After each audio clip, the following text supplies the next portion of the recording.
What's up? What's up, Daniel? We're live. Don't be scared now, bro. I know. You were like a perico earlier. No, I was hearing myself laugh. I'm like, dang, dude, I sound like freaking Seth Rogen. All right, cool. Ladies and gentlemen, boys and girls, this is the Selected Series podcast, the most exclusive, most epic podcast in the whole wide world.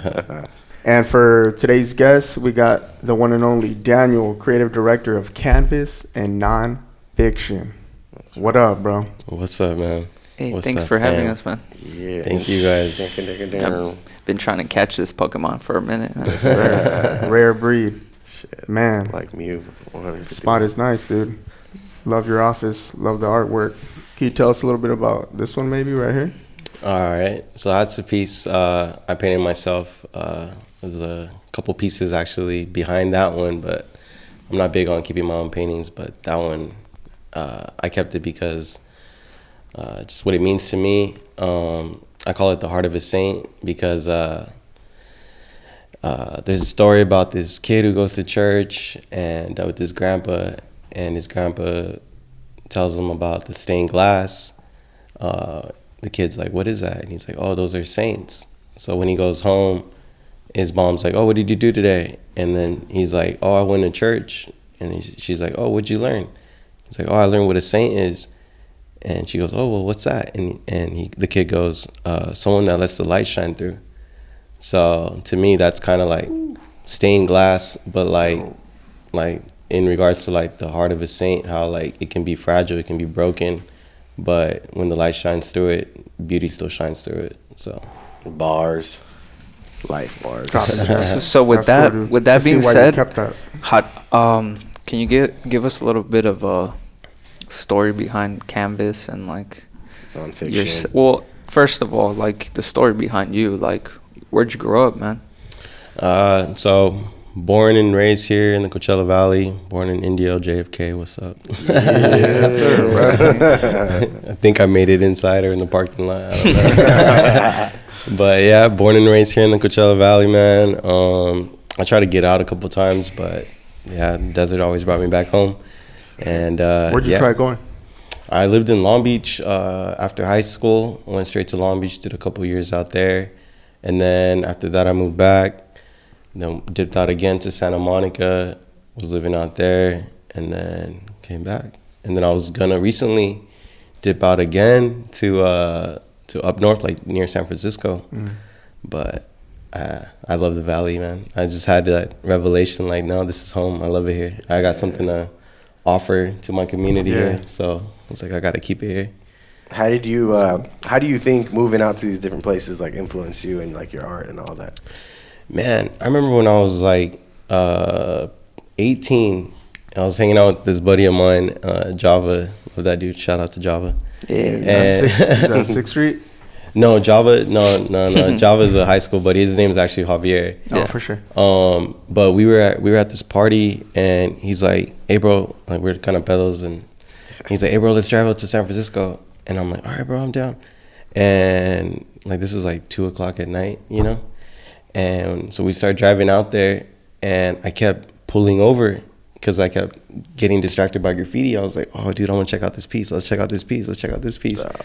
So what it did, it just expanded like my perspective and my world in regards to art, you know? Yeah. When I lived in Santa Monica, in the area that I lived in, there was Sony, what's the DreamWorks, and the people that I would train with, they all worked in those places. So they really like would speak life into me, like, hey bro, like you could be doing this, you know, like I see what you draw, I see you, you know, sketching, like you could do something with this, you know. So it was just like inspired motivation, just expanding that art culture within me. What were you doing out there? School. I was trying to do something. What were you studying? Anesthesiology. Oh, nice. So yeah, What's up? graduated high school. I went to radiology. I was a radiology assistant, and I was trying to go become an anesthesiologist and get that paper. Yeah. Yes, sir. Dollar. But yeah, it wasn't a motivation, or it wasn't enough motivation for me to fully pursue that. So I Gotcha. dropped out. When did you realize, like, all right, what you're doing right now is like what you wanted to do? Like, did you realize it out there? Did you realize it when you came back? Like, It took a minute, man. It took a minute. Honestly, it was working here. So we're here at ASC Stone Corp. It's my 9 to 5. hey, I'm a project coordinator here, and we have a lot of time where we sit in front of a computer, you know, and I would be designing all the stuff there for like my work and stuff, and little by little, my friends would be like, "Hey, can you design this for me? Hey, can you design this for me?" And yeah, I just realized like, hey, instead of me sending these things to like this printing company, like I can start doing it myself. So, and if you knew me back then, you knew like I always wanted to start a clothing brand. I used to like draw pieces on hats or on shirts and like, you know, try to sell those for myself, even backpacks. the art of DIY, right? When you said that you didn't want to move out of here because you wanted to help the people out here or influence them in a way, like help them, what did you mean by that? Oh man, so I want to help people really like pursue what they believe is like what they're called to do, you know, like to really help them dig and like within themselves and figure out what is it that they actually want to do, and help them to pursue it by offering them, you know, whatever resources I have, you know, which is creative design, screen printing, and all that good stuff, where I can help them create a logo, create business cards, and just whatever it is, you know. Build their business. Build a Yeah. name for themselves and an seed icon. planner. Yeah. Seed nice. Exactly. Yeah. We should actually collaborate and do a seed planner or like yeah. a jardinero shirt. Like that would be cool. That would be sick. Hey, yo, yeah, I'm a Spanish tip for real, man. Yeah. So through Selected Series, like the goal is to uplift and motivate those looking for answers, and it's through, you know, these podcasts, these conversations, so, and storytelling too. So for that person looking to start like a screen printing company or their own clothing brand, like what kind of advice would you give for them, like just since the beginning? Oh man. Honestly, it's gonna be hard.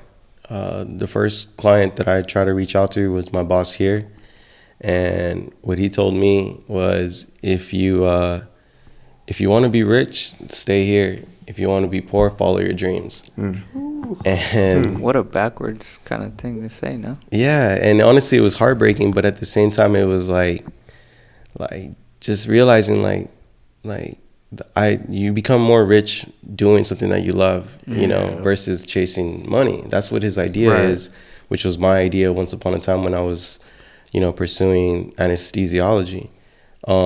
But there's just like a lot more freedom or a better understanding of what success is when you're pursuing your dreams. So I think I'd recommend people to like just really dig into it, understand that there's going to be circumstances that might want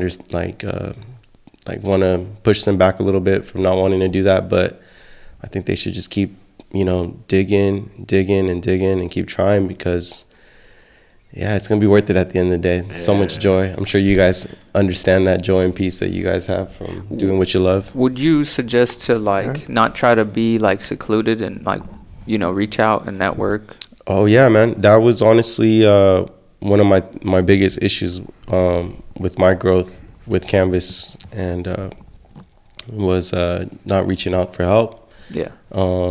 And I just wanted to do it all by myself, because whatever standards or ideas that I thought that I wanted to commit to, that I didn't want anybody else to be involved. But yet that only limited, you know, to a certain size of growth. So involving more people, you know, I have a team now. Shout out Espiritu.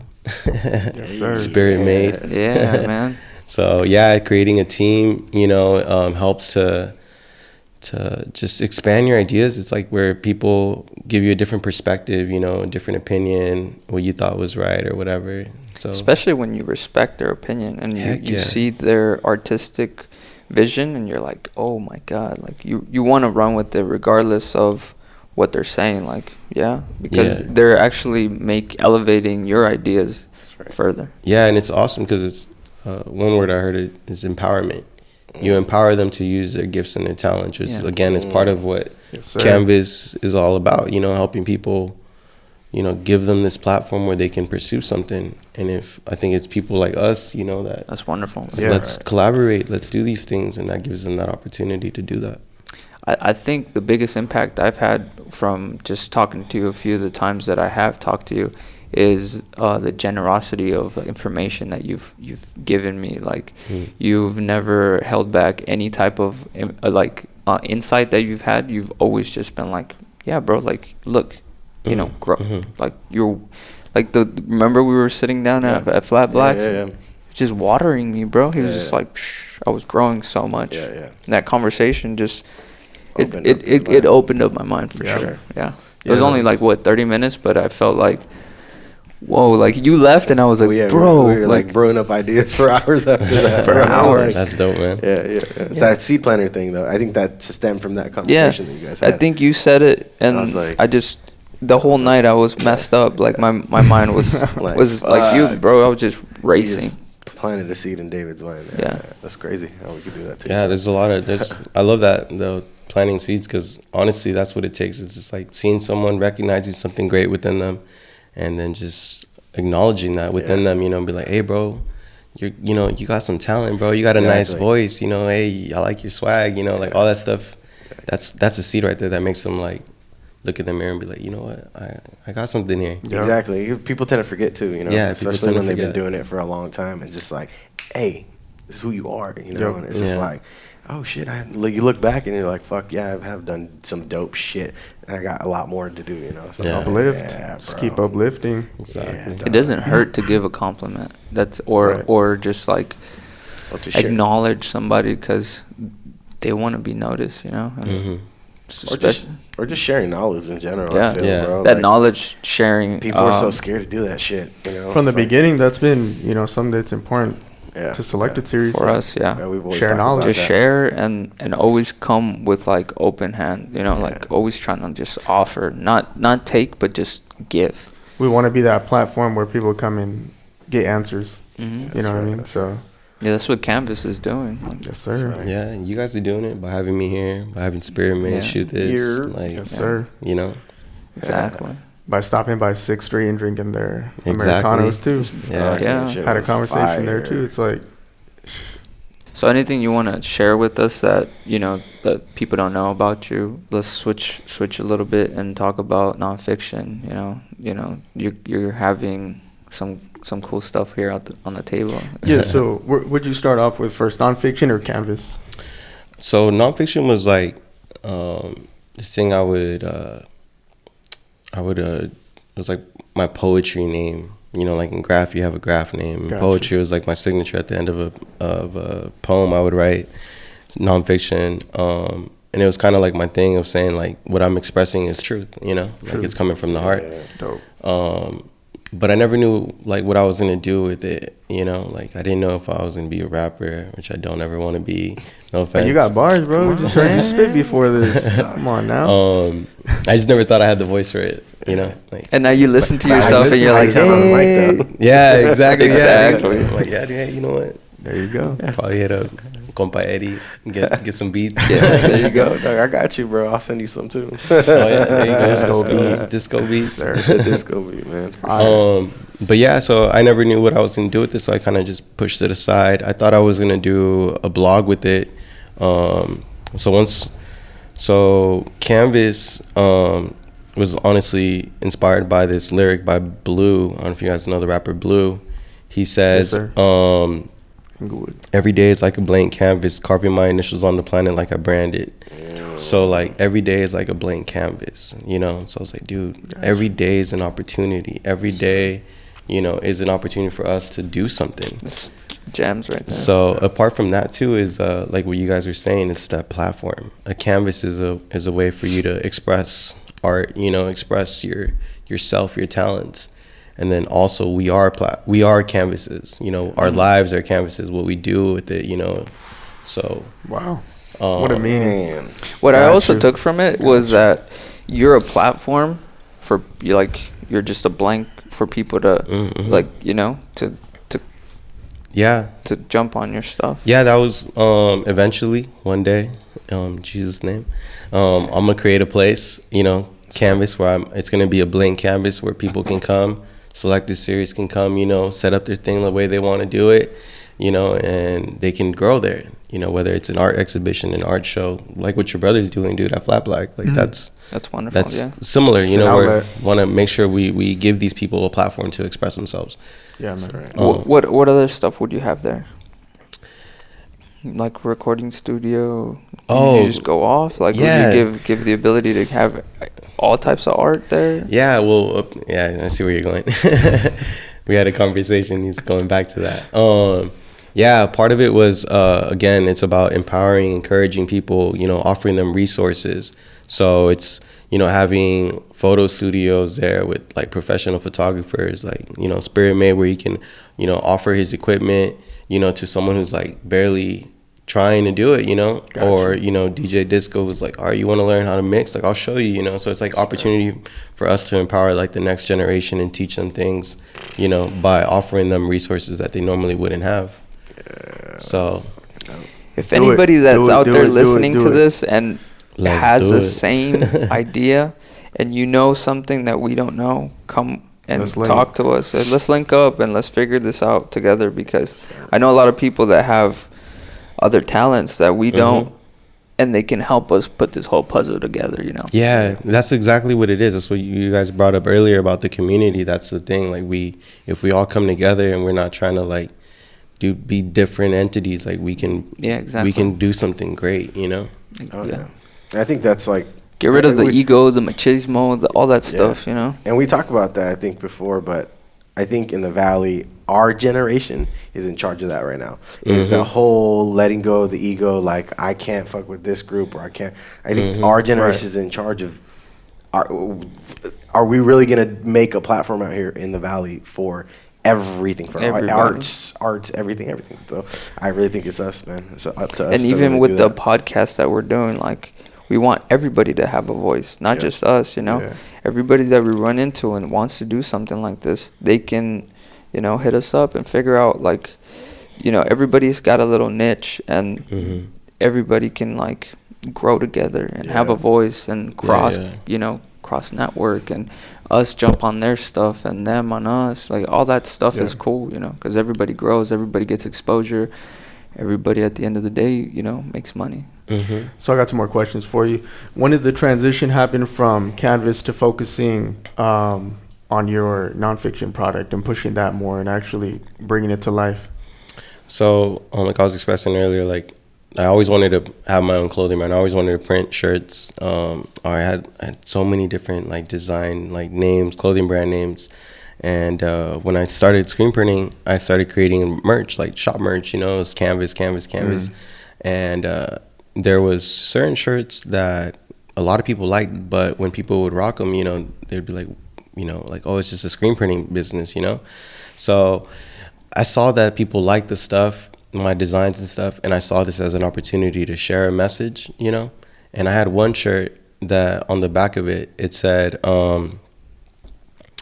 make a careful exploration of who you are and the work that has been given to you, and something like bury yourself into that, don't compare yourself to others, and then the bottom I put nonfiction. That's hard. And like I expressed earlier, like the poetry stuff, that's actually a verse from the Bible, but it's like that, like I was like, all right, I want to help people, you know, again, pursue their dreams, all this stuff. How do I put this message out on a clothing brand, you know? Yep. And so that's where nonfiction came out, and I loved it because So it's Nonfiction Supply Co. based on a true story is like my slogan. So my goal is for people when they rock it, that they feel somewhat convicted to be real, to keep it real, to everything that they're doing, that is like that there's intention and behind it, Yeah, man. I got a shirt on right now. Based on a true story. That's right. And this shirt, it just brings about this energy too. Check out the back. I don't know if you can see it, but dude, you rock this, bro, and you don't see this like on anybody else's stuff, at least not that I've seen. Yeah. And it just like when I saw it on your site, I was like, I get some sort of like good like positive spiritual energy by rocking this, bro. I love it. No, yeah, it's like in a movie, like when a movie's like based on a true story. Yeah, and that's the first thing you see is like, that's the hardest thing you could put right here on your chest, bro. And that's like you love seeing that shit because you're like, fuck, it's about to be exactly dope, something dope. It's a dope story. Oh yeah, that's what excites me dope like story the most. being told, so. Or even, they throw that at the end too. Sometimes at the end of like scary movies, based on a true story. That just made the movie 10 times better. Yeah, and that's exactly what the concept is supposed to be. So when someone tells you like, what's that, and it's not, you're not supposed to tell the story of the brand. You're supposed to tell your story. Your story. Right. Because you're the story that hopefully is truth. This is a no-brainer. Hey, Saw this. hey, He's no-brainer. He's got layers, bro, like Inception. Yeah. This is Dude. fire. Well, because look, the thing is that he doesn't just put out whatever. He has. Oh, for sure. He for sure. thinks about it like. He's calculated. Yeah, very calculated. It's really selected. He's very selected. And you gotta and when it comes to creating like a clothing brand, I know that patience and like that calculated effort goes behind it, because you don't just want to put anything out. A lot of people don't know this, but Selected Series started as a clothing brand name, and again, like there was a lot of patience, like so much patience that it never even came out as a clothing brand, just because like you wanted to push the hot shit out, like meaningful stuff, not just like whatever. And then I think like just being too calculated, never pulled the trigger or anything. But I mean, I like where it's at now. Yeah. With that being said, you got a line coming out.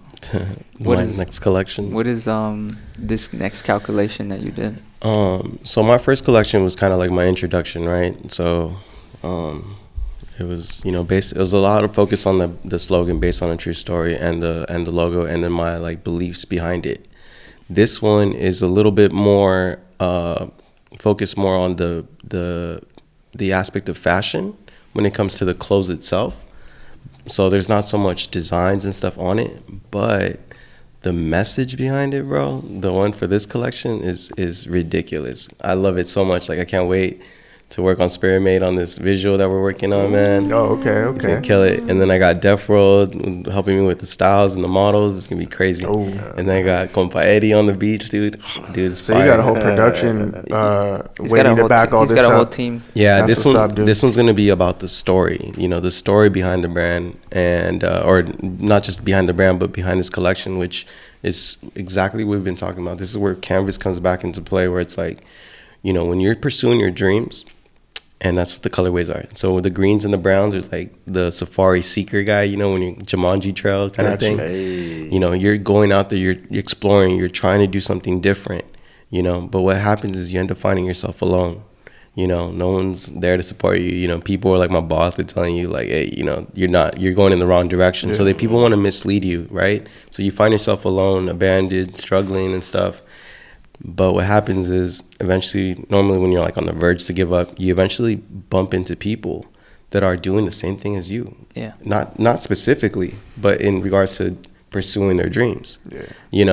And this is all based off these. There's this tribe called Quest. What are they called? I forgot the name. Dang it! But there's this tribe in North. It's all right. We'll throw it like on the screen when we'll figure out the name. We'll throw. I'm drawing a blank, but it's about these people, and their name means abandoned by the gods. And the way I took that is with my brand is the flip side is abandoned by the gods of society and cultural norms. When you pursue your dreams, like society's gonna tell you like, hey, dude, you're crazy, bro. Like, you know, you're gonna do a podcast, you're gonna become a DJ, you know, like you're gonna become like, people won't support that, you know, like, no, dude, be a doctor, you know, go work for Apple and Amazon, like play it safe. Yeah, play it safe. And they call themselves the free people instead of abandoned by the gods. And that's that freedom that I'm expressing, like the freedom that you have in pursuing your dreams. Sure, some people make gang of money pursuing their dreams, but some people find so much peace and joy, you know, in that. Like that's success. That is for success. a lot of people. Can you explain why they call themselves the free people? Like, the whole mentality behind it? It's that because they live this nomadic lifestyle again. They're not following the norms, right? They're not following the norms. They're in the I think I've heard about this tribe. Sahara, dude, I can't think of the name. I keep thinking Iguodala, but that's a basketball player. But yeah, it's just that they're just living outside. They're living this nomadic lifestyle, so they're not in. I think I heard about this on Rogan, and he talks about how people don't follow the norms. Like, then they start getting pushed out of their community, and they become like these isolated nomadic people. And they're just following, you know, what their heart tells them. Yeah. And they're so free because they're not under the stress and under the structure of the economic, you know, struggle that everybody else is under. Yeah. That's kind of cool. Yeah, that's what my inspiration is. And I don't remember the name, but they call them the blue people because they dye their garments in blue. And this Kodak, or not Kodak, I don't know, is it Kodak blue? I don't know, but blue, royal blue. Royal blue, yeah. There's another darker blue. I can't think of the name right now. It's in the African desert. Yeah, so they dye this blue and then they put it on the garments, and the blue sinks into their skin. So their skin tone is blue, you know. So I wanted to get the blue in there for sure, you know, to show like my support for that nomadic lifestyle that they're living, you know, freedom. So there's, again, like you said, like there's intention behind every color, you know, every hat, every short. Like there's intention behind all of it, the designs and all that stuff. It's very minimal on designs because I want the message to be louder. Yeah. The detail and the thought. Yeah. It's always about the conversation. Like your shirt itself, the one you're wearing right now, it's a conversation piece. Like I said, it's when people ask you, what does that mean? Yeah. Talk about it, you know. I think I asked you that, and I was like, "Man, where have I seen?" I was like, "Oh yeah, it's nonfiction stuff." Yes, like, you know, so visually, Julius is gonna be helping you with what? Like, what are we talking? Bringing this to life. Yeah. Oh, is that top secret right now? Or? No. It's gonna be exactly what I explained right now. Like that. It's gonna be a depiction of that. He's gonna use his creative skills and all his tools to help me. He's not letting go of the secret. We're gonna have to wait. Stay tuned. Secret sauce. Yeah, it's gonna be something else, man. I'm excited. I'm so excited. Like, and he'll tell you, man. Like, I'm very, like, I know what I want. You know, like everything. There's so much thought into every second, everything. Like I did this little sketch.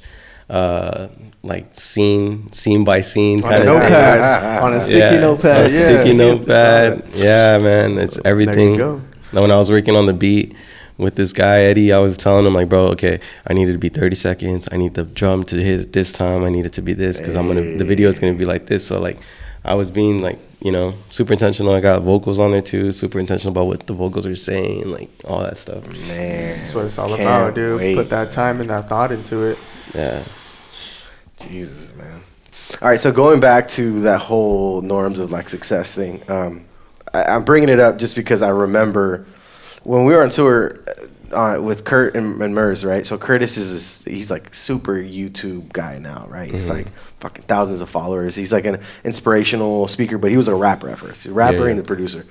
But kind of where you were talking about reminded me of this one instance, like right when the tour was almost over, and Mers was like, why are you rapping? And he was like, well, I'm rapping because I want to be able to buy my mom a house. And he was like, well, then fucking quit and go do a 9-to-5 and fucking just buy your mom a house. You know, it's like this whole thing about like struggling and doing our art and all that shit. That always, I'll never forget that because it's just like, why am I doing this? Like, am I doing this to buy my mom a house? Like, am I doing it for the art? Am I doing it to be able to tell a message, you know, through my shit? So I felt like it was kind of relatable to what you were talking about. And it's crazy, though, how I feel like even at a primitive level, like, all of us humans have that whole, like, what is success? Like, what is it? Success is what our peers see, or success is like what we see it as. You know what I'm saying? Yeah. So it's crazy how we're here talking about it on a podcast, but them, you know, wearing blue and all that stuff, and just bro, it's crazy how it's just what makes us free. Like, what kind of success makes us free? And so, you know, like, that shit is. There's like trip. two things on it. All fucking. But yeah. That actually brings it to where this selected series has changed me, and it turned me into a giving person. And I think that's where I met Julius, I met Daniel, and I spoke with him. Yeah. That's right. We were working with our homie Marcel through his brother's kind of like spirit and memory, you know, and giving out food and clothes to the homeless in Palm Springs through the Sebastian Project. Yeah. And yeah, bro, like, this whole thing has just been wonderful for me. I think all it's of more us, than a podcast, right? Yeah. Should we start hashtagging that, more than a podcast? No, but you can get into what he was talking about if you have. Yeah, man. One of my favorite things to ask when I sit down with people, and so what normally happens, people hit me up and they're like, "Oh, I want shirts," and I'll be like, "For what? Like, what do you want shirts for?" And like, "Oh, I'm trying to start my business, da da da," and I'm like, "All right, you don't want shirts. You want." Like, I'll start kind of redirecting them. You know, when I try to help people, I'm really trying to help them. So I'm really being, again, intentional. I want to make sure that I'm helping them by giving them what they need, not just, you know, like, just whatever I can offer. So my favorite question to ask them is like, what bothers you the most in this world? You know, like, and what normally that tends to do is, like, for me, for instance, if you ask me what bothers you the most, to me, it's people that give up on themselves.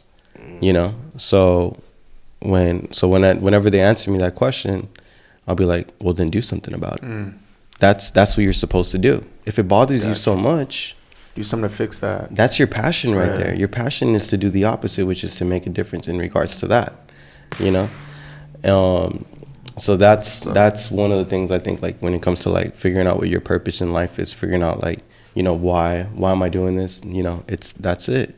You know, if you ask yourself what bothers you the most, if it's seeing my mom, you know, not having her own house, living in an apartment, paying, you know, rent, then it's like, then you're supposed to get her a house, bro. Exactly. It's a simple formula, you know. That answers my next question. Actually, it was going to be, what's your biggest drive, you know, to keep going on this journey, and you just answered it right there. Yeah, and then the other thing was, can I preach a little bit? Yeah, man. Preach all you want.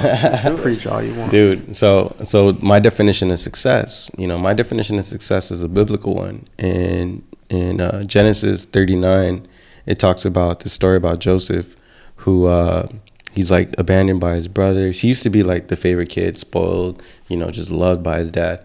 And then he's betrayed by his brothers because, like, out of jealousy, you know. Yeah. And so they betray him. They throw him in a pit. They sell him into for slavery. And in the middle of this transaction, like, literally, he's, after all this happened and, like, him being sold into slavery for, like, vessels, like, whoever wrote the Bible said this, or whoever wrote the book of Genesis, I believe it was Moses, but we'll let the theologians decide that, was like, but the Lord was with Joseph, and he was a successful man.